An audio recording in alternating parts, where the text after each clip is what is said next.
साथियों, जम्मू कश्मीर के अंदर रिजर्वेशन का मसला जिस पर हुकूमत हल तलाशना चाह रही है और हुकूमत हल की तरफ जा भी रही है। ज़राए इस बात की तस्दीक कर रहे हैं कि हुकूमत की जानिब से यानी जम्मू कश्मीर उमर अब्दुल्ला गवर्नमेंट ने जो फाइल या कैबिनेट सब कमेटी की रिपोर्ट है, वो लेफ्टिनेंट गवर्नर को तो पहले चली गई थी, लेकिन होम मिनिस्ट्री के पास अब गई है और उस पर बहुत बारीक बीनी से उसको देखा जा रहा है, उसका मुताला किया जा रहा है, स्टडी हो रही है कि क्या इस फॉर्मूले को अगर जम्मू कश्मीर की सरकार अप्लाई करना चाह रही है तो किसी तबके का नुकसान तो नहीं होगा। दरअसल इक्तसादी तौर पर जो कमज़ोर हैं, ईडब्ल्यूएस में जो लोग आते हैं, उनका कोटा 7% करने का जो है वो सिफारिश जम्मू कश्मीर सरकार ने की है, जो ज़राए से हमें कन्फर्म हुआ। बाकी चीज़ें तो गवर्नमेंट कन्फर्म करेगी। और काबीना सब कमेटी की जो रिपोर्ट जो दाखिला वजारत या होम मिनिस्ट्री के पास है, ईडब्ल्यूएस के ताल्लुक से वो ज़ेर गौर है। मुआशी तौर पर जो कमज़ोर तबकात हैं उनके कोटे में 7% कमी करके ओपन मेरिट की जो नौकरियां हैं बढ़ाने की सिफारिश जम्मू कश्मीर यूनियन टेरिटरी की गवर्नमेंट ने की है। इसका जायज़ा लिया जा रहा है क्योंकि कई स्टेट्स और यूनियन टेरिटरीज़ के इलाकों के अंदर सरकार ने यही फैसला, यही फ़ीसद या 7% रिजर्वेशन नाफिज किया है, तो जम्मू कश्मीर में भी सरकार उस फॉर्मूले के तहत चल रही है। कैबिनेट सब कमेटी की रिपोर्ट जो सरकारी ज़राया हमें आज कन्फर्म हुआ, ज़ैली कमेटी की जो रिपोर्ट है, इसमें एक और बड़ी खामी ये थी कि जम्मू कश्मीर में ईडब्ल्यूएस की जो आबादी है उसके हवाले से कोई मुनासिब डेटा और आदाद-ओ-शुमार नहीं है।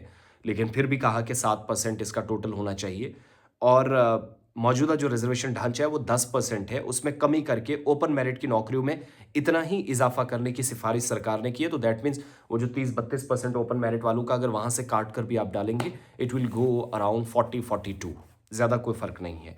इसके अलावा जब हमने दाएँ-बाएँ स्टेट्स और यूनियन टेरिटरीज़ का डेटा देखा तो पता चला कई स्टेट्स और यूटीज़ ईडब्ल्यूएस के लिए 10% रिज़र्वेशन वहाँ पर है।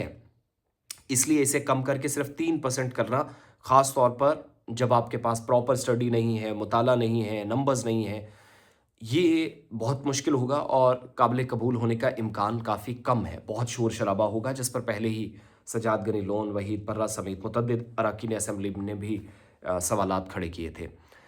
आरबीए के ज़ुमरे में रिज़र्वेशन के ज़ुमरे में जो ज़राया हमें बता भी रहे थे, फिर हमने कन्फर्म किया कि 10% से कम करके 7% करना मसला नहीं होगा, लेकिन इस ज़ुमरे का भी असर-ए-नौ जायज़ा ज़रूरी है क्योंकि कई इलाके जो कई बरस पहले आरबीए में डाले गए थे, वो वक़्त गुज़रने के साथ-साथ डेवलप हुए, चीज़ें बेहतर हुईं, तो हमेशा के लिए तो वो नहीं रहेंगे। उन इलाकों ने तरक्की की, कई मॉडल विलेजेस बने, तो कैसे आरबीए वहाँ पर कंटिन्यू किया जा सकता है?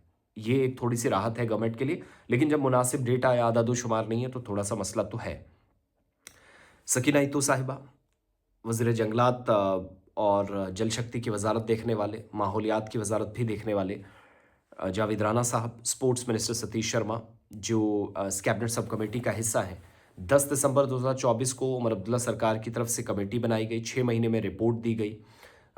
10 जून 2025 को काबीना की रिपोर्ट पेश हुई, 3 दिसंबर 2025 को कैबिनेट सब कमेटी की सिफारिशात मंजूर हुई और लेफ्टिनेंट गवर्नर मनोज सिन्हा को भेज दी गई। उन्होंने सिफारिशात होम मिनिस्ट्री को भेज दी हैं, जहाँ पर इसका जायज़ा लिया जा रहा है। सिफारिशात के मुताबिक ओपन मेरिट की नौकरियाँ और जो सीट्स हैं बराह रास्त 40% तक और अमूमी रिजर्वेशन में 50% तक जो है वो बढ़ सकती है, जबकि मौजूदा जो परसेंटेज है वो 30% है और यूटी कैबिनेट ने कैबिनेट सब कमेटी की रिपोर्ट की बुनियाद पर ईडब्ल्यूएस रिजर्वेशन में 7% और आरबीए में 3% कमी की है, जो हमारे ज़राए बता रहे हैं और ईडब्ल्यूएस कोटा 3% और आरबीए 7% रह जाएगा। ये टोटल अगर इसी पर हतमी फैसला हो जाता है, लेकिन मुआशी तौर पर, इक्तसादी तौर पर और सियासी तौर पर ख़ित्ते के अंदर इसके असरात क्या होंगे वो आप और हम सब जानते हैं। बहरहाल, क्या हुकूमत वाक़ई में नतीजे पर पहुँच रही है? और रिज़र्वेशन का ये जो मसला था, कंट्रोवर्सी थी, वो हमेशा के लिए हल इस फैसले से हो गई है या नहीं? इस पर आप ज़रूर कमेंट सेक्शन में जाकर अपनी बात रखिएगा।